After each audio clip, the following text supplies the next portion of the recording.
Hello प्यारे बच्चों। तो क्लास 8th में आप लोग आ गए हैं, तो सबसे पहले तो आपके लिए बहुत बहुत बधाई।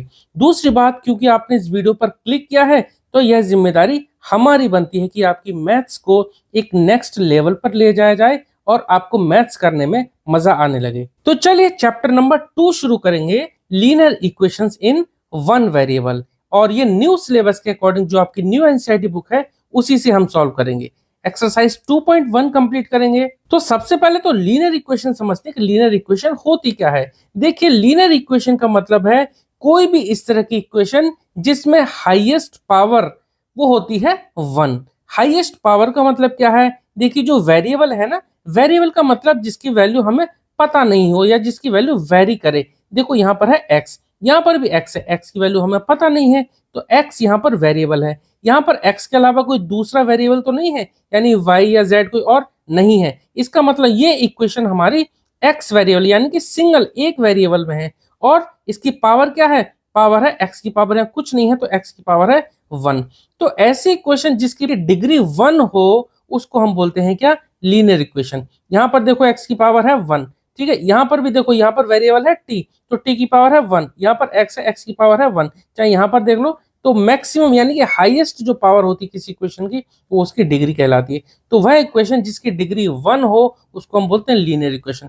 और इन वन वेरिएबल दे रखा है, तो वन वेरिएबल यानी कि यहाँ पर x के अलावा कोई दूसरा वेरिएबल ना हो। तो ये भी एक वेरिएबल में इक्वेशन, ये भी एक वेरिएबल में, यहाँ पर वेरिएबल है t, यहाँ पर वेरिएबल है x, ठीक है। इस तरह से हम ये चैप्टर करेंगे। हालांकि हम ये चैप्टर पहले कवर कर चुके हैं, अगर आप चैनल की प्लेलिस्ट देखेंगे तो क्वेश्चन वाइज क्वेश्चन हमने ये चैप्टर कंप्लीट किया हुआ है। अब नई बुक से कर रहे हैं तो ये नई सीरीज है। मैं उम्मीद करता हूं कि आप इस 8th क्लास की जर्नी में मेरे साथ रहेंगे। इन क्वेश्चंस को करने के कई तरीके हो सकते हैं, लेकिन हम यहाँ जो तरीका अपनाएंगे वो तरीका होगा जो आपको आसानी से समझ में आएगा। और अगर आप एग्जाम में करके आएंगे तो मार्क्स भी आपको पूरे मिलेंगे, आपके बुक के अकॉर्डिंग ही होगा, ठीक है।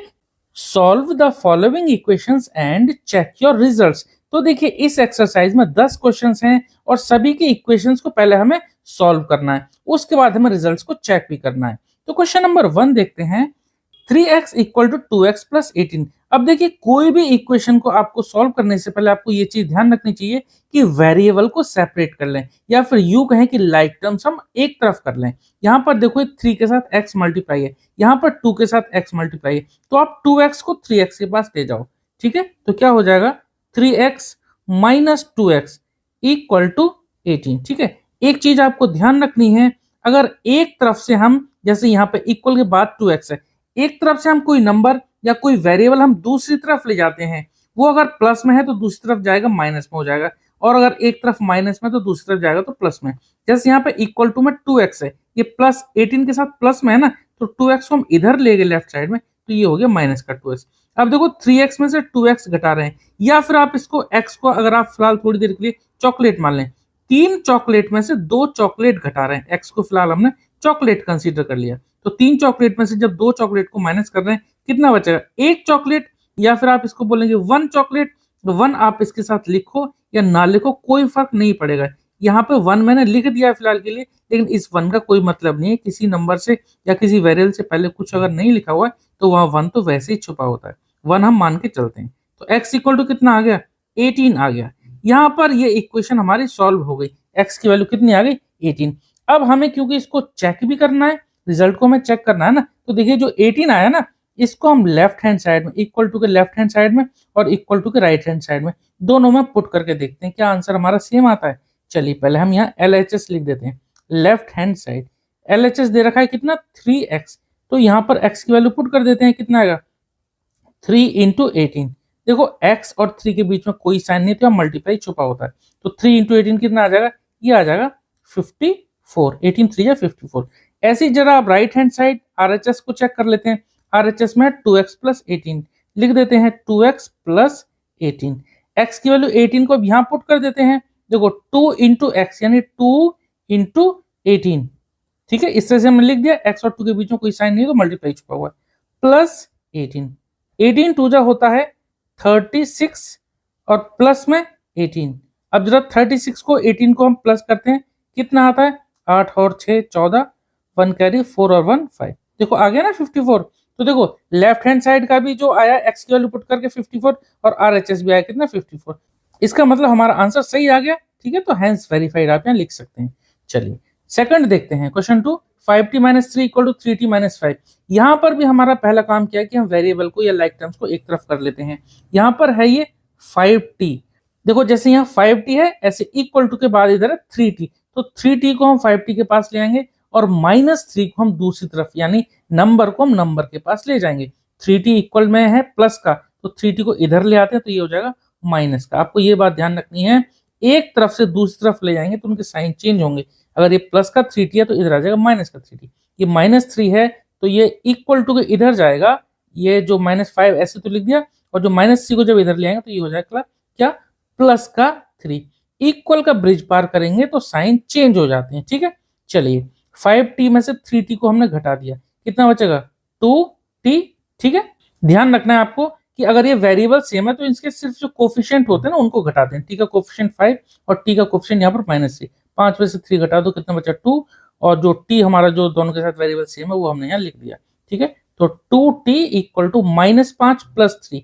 जब अपोजिट साइन होते हैं तो हमेशा हम सबट्रैक्ट कर देते हैं, घटा देते हैं। बड़े में से छोटे को घटा दो, कितना आएगा 5 में से 3 जाएगा तो बचेगा 2, और साइन आएगा हमेशा जो बड़ी डिजिट है उससे पहले जो लिखा हुआ है। 5 बड़ा है 3 से, तो 5 से पहले माइनस का साइन है तो यहाँ पे साइन आ जाएगा माइनस का। क्लियर। अब देखो 2 और t ये दोनों आपस में मल्टीप्लाई में है, और अगर कोई नंबर किसी के साथ मल्टीप्लाई में होता है तो उस नंबर को दूसरी तरफ ले आते हैं तो दूसरी तरफ जाता है डिवाइड में। मल्टीप्लाई से डिवाइड में जाता है और डिवाइड से मल्टीप्लाई में। तो फिलहाल ये मल्टीप्लाई में, तो यहाँ जो है इक्वल टू में -2 ऊपर ऐसे लिखा, और ये 2 इसके साथ मल्टीप्लाई में दूसरी तरफ जाएगा तो नीचे पहुंच जाएगा यानी कि डिवाइड में। क्लियर। तो 2 1 जा 2 कितना आ जाएगा, दोनों सेम है, माइनस का ऊपर रह जाएगा यानी t की वैल्यू कितनी आ गई -1। ये आ गया इसका आंसर। अब जरा चेक कर लेते हैं। देखो LHS में क्या था, LHS यानी लेफ्ट हैंड साइड में क्या था 5t - 3, लिख देते हैं 5t - 3, पुट कर देते हैं। 5t के साथ क्या है, मतलब t की वैल्यू क्या है, t की वैल्यू आई हमारी -1, तो 5 और t मल्टीप्लाई में, तो 5 × -1 और -3। 5 × -1 क्या हो जाएगा -5 और -3। अच्छा एक बात और, मैंने यहाँ पे जो मल्टीप्लाई का साइन लगाया ना, जानबूझ के लगाया। कई बार क्या करते हैं बच्चे 5 - 1 4 लिख देते हैं, तो आपको ध्यान रखना है ये मल्टीप्लाई है, मतलब 5 और 1 मल्टीप्लाई में हो रहे हैं, तो 5 1 जा 5 और माइनस का है तो -5। ठीक है, -3। अब देखो दोनों माइनस माइनस के साइन है, सेम साइन है, जोड़ देंगे और साइन हमारा वो सेम ही रहेगा। 5 और 3 8 लिख दिया और साइन हमारा माइनस का रहेगा। ठीक है, आगे कितना -8। RHS, जरा RHS चेक करते हैं कितना आता है, 3t - 5 लिख देते हैं, 3t - 5, तो 3 × t की वैल्यू कितनी है -1, तो 3 को -1 से मल्टीप्लाई करेंगे और -5 चेक करते हैं कितना आता है। 3 × -1 3 1 जा 3, माइनस का ही आ जाएगा 3 और -5। देखिए यहाँ भी कितना आ गया -8, क्योंकि सेम साइन है तो जोड़ देंगे और साइन हमारा वही रहेगा। तो कितना आ गया, LHS हमारा -8, RHS भी हमारा है -8, तो ये चेक हो गया। थर्ड देखते हैं, 5x + 9 = 5 + 3x। यहाँ पर भी हमें क्या करना है, लाइक टर्म्स को एक तरफ करना है या वेरिएबल को वेरिएबल के पास ले जाते हैं। यहाँ पर है 5x, ठीक है, इक्वल के बाद इधर 3x है, इसको इधर ले आएंगे तो ये हो जाएगा -3x। क्लियर। यहाँ पर इक्वल के बाद है देखिए 5, ये है प्लस का, अब +9 है लेफ्ट साइड में, इसको जब दूसरी तरफ ले आएंगे तो ये हो जाएगा -9।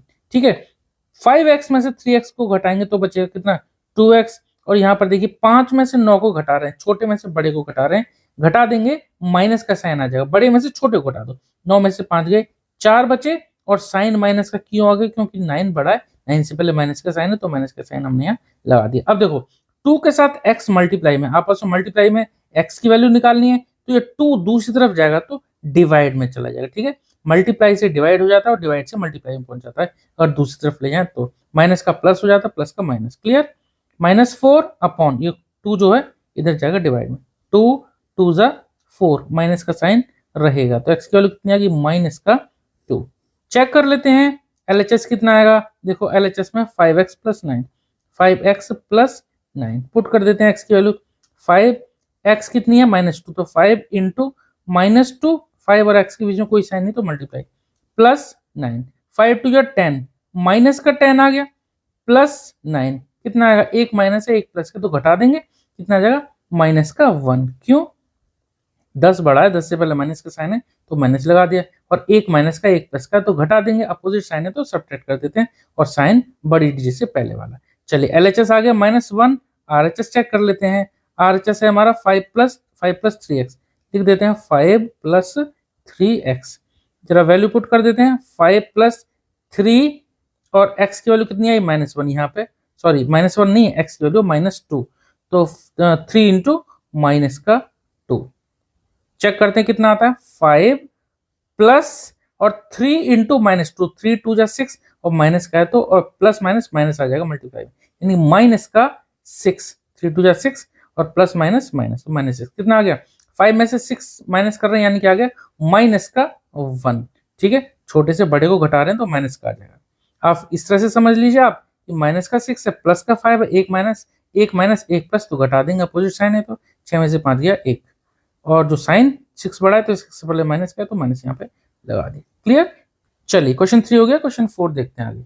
क्वेश्चन नंबर 4 देखते हैं, 4z plus 3 equal to 6 plus 2z। यहाँ पर भी हमें एक काम करना है, 2z को 4z के पास ले आते हैं और 3 को 6 के पास, यानी वेरिएबल को वेरिएबल के पास और जो हमारा नंबर है उसको नंबर के पास। लाइक टर्म्स को हम सेपरेट कर लेते हैं।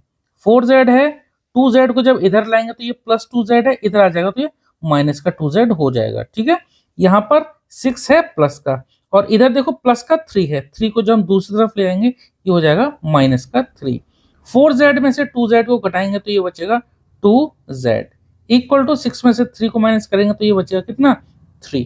क्लियर, अब देखो 2 और z आपस में मल्टीप्लाई में है, ठीक है, मल्टीप्लीकेशन में है, तो 2 के साथ z मल्टीप्लाई में है तो 2 को दूसरी तरफ ले आएंगे डिवाइड में, तो z की वैल्यू कितनी आ जाती है 3/2। ठीक है, अब जो z की वैल्यू आई चेक करना है ना हमें, तो z की वैल्यू को हम लेफ्ट साइड में और RHS में यानी राइट साइड में भी पुट करके देख लेंगे। लेफ्ट हैंड साइड में है देखो 4z प्लस 3, यहाँ पे पुट कर देते हैं, z की जगह 3/2 पुट कर देते हैं, तो 4 इंटू 3/2 प्लस जो 3 है लिखा है इसको ऐसे रहने देते हैं। देखो 3/2 में 2 और ये 4, ये 2 2 जा कैंसिल, ये 2 2 जा 4 हो जाएगा, ये 2 और 4 कैंसिल आउट हो गए, तो क्या बचा ऊपर, ऊपर बचा 2 इंटू 3, तो देखो 2 3 जा कितना हो जाएगा 6 और प्लस 3 कितना आ जाएगा 6 प्लस 3 हो जाएगा ये 9। लेफ्ट हैंड साइड का है सॉल्व करके 9, जरा राइट हैंड साइड का देख लेते हैं कितना आता है, 6 प्लस 2z है ना, तो यहाँ पर z की वैल्यू पुट कर देते हैं, कितना आता है 6 प्लस 2 और z की वैल्यू कितनी है 3/2, यहाँ पे पुट कर देते हैं 3/2। देखो यहाँ से 2 और ये 2 कैंसिल आउट हो जाएगा, मल्टीप्लाई में ना ऊपर नीचे वाला है तो इस तरह से कट जाता है, 2 से ये कट जाएगा। ध्यान दीजिए 2 से 6 नहीं काट सकते हम, 2 से इस 2 को काट सकते क्योंकि 6 अलग टर्म हो जाएगी प्लस में। ठीक है, तो क्या बचता है 6 प्लस ये तो कैंसिल आउट हो गया, क्या बचा यहाँ पर बचा सिर्फ 3, 6 प्लस 3 कितना आ गया 9। देखो LHS भी हमारा 9 और RHS भी हमारा 9, तो हमारा ये वेरीफाइड हो गया। चलिए चेक कर लिया हमने, फिफ्थ वाला देखते हैं जरा। देखो 2x - 1 इक्वल टू 14 - x, तो यहाँ पर भी हम -x को इधर ले आते हैं, x को x वाले के पास ले आते हैं और नंबर को नंबर के पास ले आते हैं। तो देखो ये है 2x, लेफ्ट साइड वाला ऐसे लिखा, -x को जब हम इधर ले आएंगे दूसरी तरफ तो ये हो जाएगा प्लस का x। ठीक है, यहाँ पे है 14 और -1 को हम दूसरी तरफ ले जाएंगे राइट साइड में, तो ये देखो दूसरी तरफ जाएगा तो साइन चेंज हो जाएगा, कितना हो जाएगा प्लस का 1। कितना हुआ 14 + 1 कितना होगा ये 15, और यहाँ पर 2x + x ये हो गया 3x। अब क्या करेंगे 3 और x आपस में मल्टीप्लाई में है तो x की वैल्यू निकालनी है, तो ये 3 दूसरी तरफ पहुंच जाएगा डिवाइड में। ठीक है, मल्टीप्लाई का उल्टा हो जाता है डिवाइड, तो 15/3, 3 5 जा 15, x की वैल्यू आ जाती है कितनी 5। चेक कर लेते हैं LHS कितना है, LHS है देखिए 2x - 1, x की वैल्यू यहाँ पर जो 5 है वो यहाँ पुट कर देते हैं, 2 × 5 - 1, 2 5 × 10 और 10 - 1 कितना आ जाएगा, ये आ जाएगा 9। RHS चेक कर लेते हैं, RHS में है 14 - x, तो कितना आएगा 14 माइनस और x की वैल्यू है कितनी 5। अब देखो 14 में से 5 घटाएंगे कितना बचेगा 9। चेक हो गया, LHS = RHS आ गया। सिक्स्थ देखते हैं 8x + 4 = 3x - 1 + 7। यहाँ पर आपको ध्यान रखिए ब्रैकेट लग रहा है, 3 इस पूरे ब्रैकेट में मल्टीप्लाई होगा। ठीक है, तो चलिए पहले लेफ्ट साइड में जो लिखा है उसको तो ऐसे ही रहने देते हैं, 8x + 4। फिलहाल क्यों मैंने ऐसे ही रहने दिया, क्योंकि सबसे पहले इस ब्रैकेट को खोलना पड़ेगा। देखो 3 इस ब्रैकेट में मल्टीप्लाई होगा, बारी बारी से जितनी भी टर्म होंगी इस ब्रैकेट में उनके साथ। तो पहले 3 को मल्टीप्लाई करेंगे x के साथ, फिर 3 को मल्टीप्लाई करेंगे इस -1 के साथ। 3 को x के साथ किया तो ये हो गया 3 का x यानी 3x, और 3 इंटू -1 क्या हो जाएगा माइनस का 3। ठीक है, ये हमने यहाँ पे डिस्ट्रीब्यूटिव प्रॉपर्टी लगा दी। +7, उसको जो 7 था उसको ऐसे ही हमने लिख दिया। अब देखो, अब हम लाइक टर्म को लाइक टर्म्स के पास ले जाएंगे और वेरिएबल को वेरिएबल के पास। 3x को हम इधर ले आएंगे 8x के पास, तो 8x इधर है, 3x इधर प्लस का है, इधर लाएंगे तो ये हो जाएगा माइनस का 3x इक्वल टू, देखिए माइनस का 3 प्लस का 7, 1 माइनस 1 प्लस तो घटा देंगे, 7 में से 3 घटा दो कितना बचा 4, और साइन किसका आएगा जो बड़ा है, बड़ा 7 है तो 7 से वाला प्लस का, तो प्लस का साइन यहाँ लगाएंगे। लगाओ मतलब कोई फर्क नहीं पड़ेगा। ठीक है, प्लस तो ये अंडरस्टूड है, कोई साइन नहीं तो प्लस का ही माना जाएगा। अब इस 4 को हम ले जाएंगे दूसरी तरफ, नंबर को नंबर के पास ले आना ना, तो इधर 4 है, इधर ले आएंगे तो ये होगा माइनस का 4। अब देखो 4 में से 4 घटाएंगे तो ये बचेगा 0। 8x माइनस 3x कितना आ गया 5x। अब x की वैल्यू निकालनी है, x के साथ ये 5 मल्टीप्लाई में, जब 5 दूसरी तरफ जाएगा तो हो जाएगा डिवाइड में, तो 0/5। 0 को हम किसी से भी डिवाइड करें तो हमेशा आंसर आता है 0। x की वैल्यू कितनी आ गई 0। जरा चेक कर लेते हैं, लेफ्ट हैंड साइड है हमारा 8x प्लस 4, 8x प्लस 4। जरा वैल्यू पुट कर देते हैं x की, तो 8 इंटू 0 प्लस 4, 8 इंटू समथिंग यानी 0 इंटू 8, ये आएगा 0, और 0 प्लस 4 कितना आ गया 4। LHS आ गया हमारा 4। RHS को चेक कर लेते हैं, RHS है 3, देखो लिख देते हैं 3 ब्रैकेट में x माइनस 1 प्लस 7, पुट कर देते हैं 3, और x की वैल्यू कितनी है, x की वैल्यू है 0, 0 माइनस 1 प्लस 7। देखो पहले ब्रैकेट को सॉल्व कर देते हैं, 0 में से -1 यानी 0 में से 1 घटाए तो बचेगा कितना -1 ही बचेगा, 3 बाहर है 3। देखो इस ब्रैकेट से पहले और 3 के बीच में कोई साइन है तो मल्टीप्लाई, 3 मल्टीप्लाई कितना है ये -1 प्लस 7, 3 1 जा 3 मल्टीप्लाई हो रहा है ना, 3 1 जा 3 और माइनस का साइन है तो -3 प्लस ये 7। अब देखो -3 प्लस 7, एक माइनस का है एक प्लस का, तो घटा देंगे साइन बड़े का आएगा, 7 में से 3 घटा तो बचा 4, और साइन क्योंकि 7 बड़ा है तो 7 से पहले प्लस का, तो प्लस का आप लगा दो या ना भी लगाओ तब भी अंडरस्टूड है कि प्लस का ही 4 है। यहाँ भी देखो 4 आया, यहाँ भी 4 आया, यानी कि हमने वेरीफाई कर दिया, यानी कि LHS है RHS दोनों इक्वल आ रहे हैं, तो ये जो हमारा सॉल्यूशन है ये करेक्ट। क्लियर, आगे बढ़ते हैं। क्वेश्चन नंबर 7 करेंगे अब, x इक्वल टू 4/5 और ब्रैकेट में x प्लस 10। देखिए यहाँ पर ये क्वेश्चन इंटरेस्टिंग बन जाता है, कैसे, देखिए 4/5 इस पूरे ब्रैकेट के साथ मल्टीप्लाई में। कुछ बच्चे क्या करेंगे कि 4/5 को बारी बारी से दोनों से मल्टीप्लाई करेंगे फिर सेपरेट करेंगे, वो थोड़ा सा, वो भी करेक्ट है लेकिन वो थोड़ा सा लेंदी हो जाएगा। आपको क्या करना है, देखिए पूरे ब्रैकेट के साथ मल्टीप्लाई है ना 4/5, तो इस 5 को आप इसको इधर क्रॉस मल्टीप्लाई कर दो। ठीक है, ये 4 के साथ डिवाइड में है ना 5, तो यहाँ पे जाएगा तो मल्टीप्लाई में क्या हो जाएगा, ये हो जाएगा 5x इक्वल टू, और ये क्या बनेगा ये 4, और जो ब्रैकेट है उसको हम ऐसे ही लिखेंगे यानी x प्लस 10। अब क्या करना है, अब हमें 4 को मल्टीप्लाई कर देना है पूरे ब्रैकेट के अंदर। 4 को x से करेंगे तो ये क्या हो जाएगा 4x प्लस 4 को 10 से करेंगे ये हो जाएगा 40 इक्वल टू से पहले जो लिखा हुआ 5x उसको हमने ऐसे लिखा। अब हम सेपरेट कर लेते हैं, 4x को x वाले के पास ले आते हैं, यानी कि इधर 5x है तो 4x को हम लेफ्ट साइड में ले आएंगे, तो ये प्लस का इधर आ जाएगा तो माइनस का 4x हो गया इक्वल टू 40। 5x में से 4x घटाएंगे तो 1x बचेगा, या सिंपल x लिख सकते हैं, x इक्वल टू कितना आ गया 40। ठीक है, ये इसका आंसर आ गया। चेक कर लेते हैं लेफ्ट हैंड साइड, तो देखो लेफ्ट हैंड साइड में तो सिर्फ x है, तो x की वैल्यू हम यहाँ पुट करेंगे 40, तो ये तो 40 आ गया। ठीक है, राइट हैंड साइड देख लेते हैं, राइट हैंड साइड में देखो 4/5 और ब्रैकेट में x प्लस 10 यहाँ पुट कर देते हैं।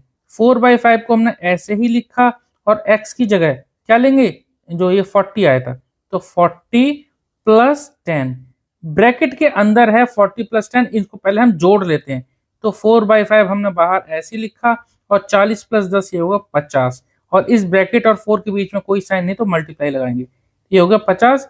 5 से काट देते हैं, 5 10 जा 50, 4 और 10 मल्टीप्लाई में तो 4 10 जा कितना आ गया 40। देखो LHS भी 40 और RHS भी 40, तो ये हमने चेक कर लिया, वेरीफाई हो गया। क्वेश्चन नंबर 8 देखते हैं, 2x/3 plus 1 equal to 7x/15 plus 3। यहाँ भी हमें क्या करना है, देखो ये फ्रैक्शन हमारा x के साथ वेरिएबल के साथ है, तो इस पूरे फ्रैक्शन को हम इधर ले जाएं और +1 को हम इधर ले जाते हैं, नंबर जो नंबर है उसको नंबर के पास ले जाते हैं। तो क्या होगा 2x/3, 7x/15 को इधर ले आते हैं तो माइनस का 7x/15 इक्वल टू इधर 3 है तो ऐसे लिखा प्लस का 3 और +1 इधर जाएगा तो माइनस का 1 हो जाएगा। अब आपको एक बात समझनी है, यहाँ डिनोमिनेटर में 3, यहाँ है 15। अगर ये दोनों डिनोमिनेटर सेम होते तो हम आराम से दोनों को ऊपर वालों को घटा देते।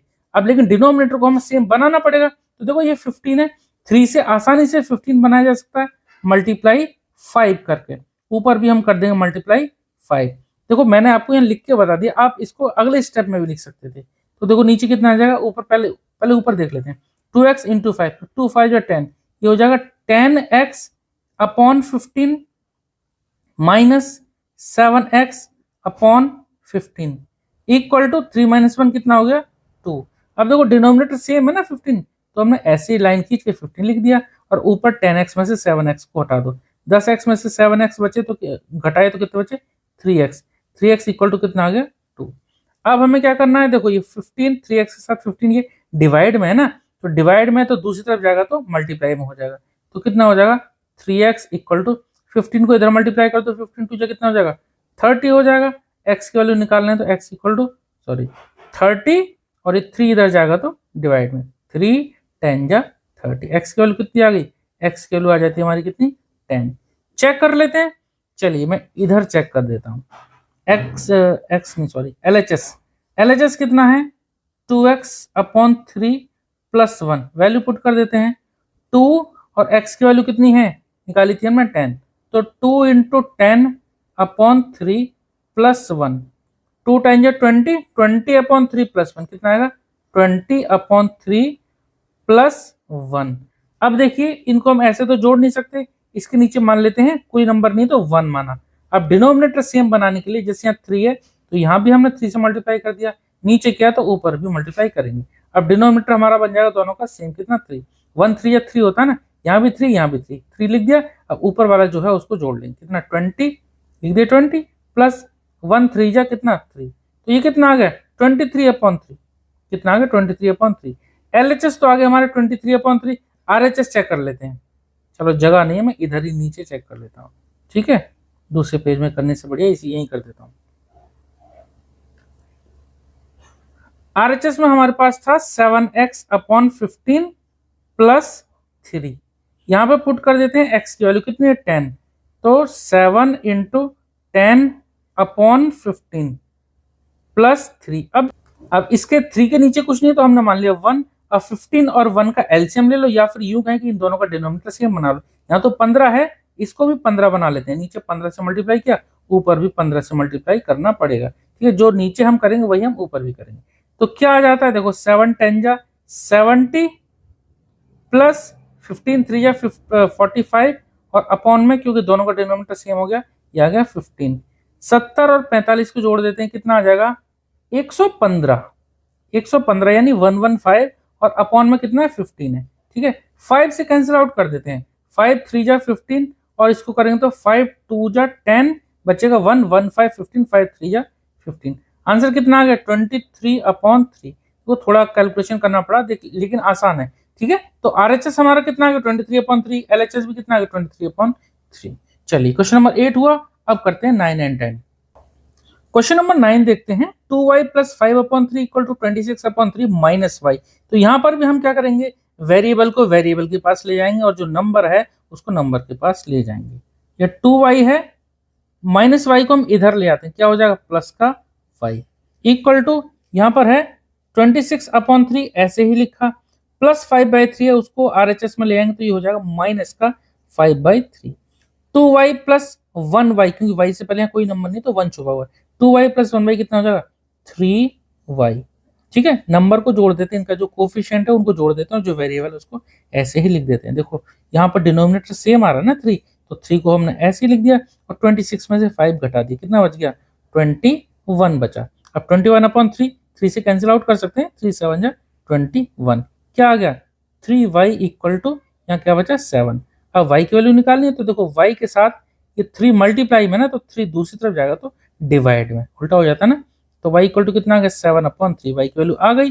अब जरा चेक कर लेते हैं LHS है हमारा कितना 2y प्लस 5/3, वैल्यू पुट कर देते हैं y की यहाँ पर, तो क्या आएगा 2y है ना, तो 2 इंटू y की वैल्यू कितनी 7/3 और प्लस 5/3 ऐसे ही लिख दिया। तो ये हो जाएगा देखो 14/3, क्या हो जाएगा 14/3 प्लस ये 5/3। अब देखो डिनोमिनेटर दोनों के 3 हैं, तो लाइन खींच के नीचे तो 3 लिख देते हैं। 14 प्लस 5 कितना हो जाएगा 19। तो LHS में वैल्यू पुट करके कितना है 19/3। RHS भी चेक कर लेते हैं, RHS है 26/3 माइनस का y। अब देखो लिख देते हैं 26/3, यहाँ तो कोई वेरिएबल नहीं था, माइनस y वेरिएबल है, y की वैल्यू कितनी 7/3, लिख देते हैं 7/3। यहाँ पे देखो डिनोमिनेटर 3 आ रहा है, 3 हमने यहाँ लाइन खींच के ऐसे लिखा, और 26 में से 7 घटाएंगे कितना बचेगा 19/3। डिनोमिनेटर जब सेम हो तभी हम घटाते हैं या जोड़ते हैं, अगर प्लस का साइन होता तो। कितना आ गया LHS भी इतना आ गया और RHS भी सेम आ गया। ठीक है, चलिए अब करते हैं लास्ट क्वेश्चन इस एक्सरसाइज का। 3m equal to 5m minus 8/5, ये कहीं ज्यादा आसान क्वेश्चन है। तो 3m 5m को हम 3m के पास ले आएंगे तो ये हो जाएगा माइनस का 5m इक्वल टू इधर है माइनस का 8/5। अब देखिए 3m में से 5m को घटाएंगे तो ये बचेगा 2m, लेकिन साइन क्या आएगा बताइए, 5 बड़ा है ना 3 से, तो 5 से पहले माइनस का, तो यहाँ आ गया माइनस का साइन इक्वल टू माइनस 8/5। अब देखिए आप इसको दो तरीके से कर सकते हैं, या फिर यहाँ पे आप कॉन्सेप्ट में आपको जो बताना वाला हूँ वो समझ लीजिए। इक्वल टू में ये इसके अलावा कोई दूसरा टर्म तो है नहीं, यहाँ पे भी कोई दूसरा टर्म नहीं है, तो माइनस से माइनस यहाँ कैंसिल आउट कर सकते हैं। चाहो तो आप जब -2 को इधर ले आते तब कैंसिल आउट कर देते, तब भी हो सकता था। तो ये क्या हुआ 2m इक्वल टू 8/5। अब देखो 2 जो है m के साथ मल्टीप्लाई में है, ठीक है, जब दूसरी तरफ जाएगा तो डिवाइड में, तो m इक्वल टू कितना आ जाएगा, ये 8/5 है ना, तो यहाँ जो 2 था वो डिवाइड में यानी कि 5 के साथ यहाँ पे मल्टीप्लाई हो जाएगा। ठीक है, तो 2 से कैंसिल आउट कर देते हैं, 2 4 जा 8, क्या बचा, ऊपर बचा 4 और नीचे बचा 5, तो m की वैल्यू कितनी आ गई 4/5। अगर इसके अलावा आप ना 2 से ऊपर डायरेक्ट 8 को काट सकते तब भी काट सकते थे, तो ऊपर ऊपर भी कट जाते हैं अगर ये लाइन पूरी खींची हुई है या यूं है इसके साथ कोई दूसरा टर्म नहीं है, तो 2 4 जा 8 डायरेक्ट 4/5 आंसर आ जाता है। चलिए ये तो आगे m की वैल्यू। अब जरा LHS में और RHS में वैल्यू पुट करके देख लेते हैं कि हमारा आंसर सही है या नहीं है, या फिर ये क्वेश्चन हमें ठीक है या गलत। 3m है ना, तो 3m को हम लिख देंगे 3 इंटू 4/5, कितना आ जाएगा 3 4 जा 12, 12/5। LHS आ गया 12/5। RHS चेक कर लेते हैं जरा, RHS में है 5m माइनस 8/5। ठीक है, तो जरा यहाँ पे पुट कर देते हैं m की वैल्यू कितनी है 4/5, तो 5 इंटू 4/5, 5 और m मल्टीप्लाई में, तो 5 इंटू 4/5 माइनस 8/5। देखिए डिनोमिनेटर हमारा सेम है, चाहो तो आप इसको काट भी सकते थे, लेकिन फिलहाल नहीं काट रहे हैं, क्यों, डिनोमिनेटर हमें यहाँ सेम मिल गया ना, तो लाइन खींच के सबसे पहले 5 लिख देते हैं, जो डिनोमिनेटर सेम है वो लिख देते हैं, 5 4 जा 20, 20 लिख दिया, माइनस 8 है तो 8 लिख दिया। अब 20 में से 8 को घटाएंगे कितना बचेगा 12 बचेगा, 12/5। यही तो हमारा LHS में भी आ रहा था, देखो LHS RHS हमारे सेम आ गए, इसका मतलब क्वेश्चन नंबर 10 हमने ठीक किया। चलिए ये एक्सरसाइज हमारी कंप्लीट हुई। आई होप कि आपको समझ में आया होगा सब सारे क्वेश्चन। अगर किसी भी क्वेश्चन में आपको कोई डाउट रहता है तो प्लीज आप कमेंट सेक्शन में जरूर पूछना। मिलते हैं नेक्स्ट वीडियो में नेक्स्ट एक्सरसाइज के साथ। Okay, thank you.